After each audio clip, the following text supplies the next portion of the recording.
So guys, magandang araw. So ngayon magpapalit tayo ng air filter at cabin filter nitong 2023 Honda Civic Sport. So bali na dito yung kanyang air filter housing. Yan, so ito na yung binili natin na air filter. Okay, so ito yung part number niya. Ito, tatanggalin lang natin to na clip. Ganyan. So, hilahin nyo lang to ganyan, tapos matatanggalan natin. So, ingatan nyo lang to na hindi mapwersa itong socket ng or yung wire nitong MUF sensor. Tinanggal lang natin dito. Ayan, yung ano niya, yung clip niya. Tapos, angat nyo lang na ganyan. So, ingatan nyo lang na hindi mapwersa. Tapos, makukuha nyo na tong air filter. So, ayan guys, so, napakarami na. So, kailangan na talaga itong palitan. Okay. Tapos tanggalin nyo lang tong mga dumi dyan, linisan. Tapos ilalagay lang natin yung kanyang air filter. Right?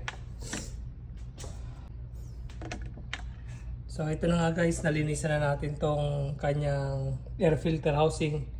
So ngayon ilalagay na natin yung bagong air filter.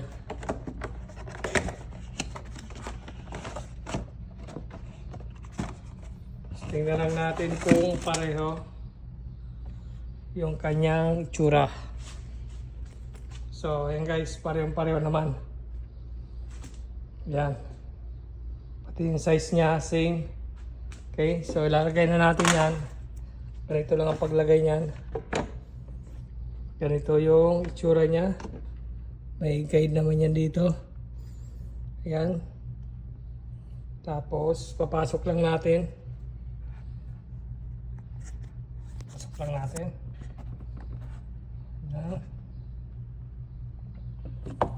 Yan.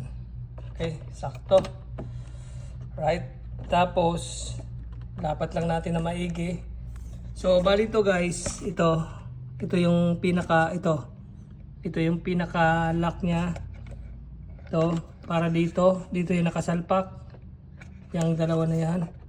So, kailangan sasalpak niyo na ganyan. So, i-slide nyo lang yan pababa. So, diin, tapos slide. So, ayan. Okay. So, napakadali lang. Tapos, ilock nyo lang to. Ayan. So, ayan. Ganyan lang kadali kung paano magpalit ng ating air filter.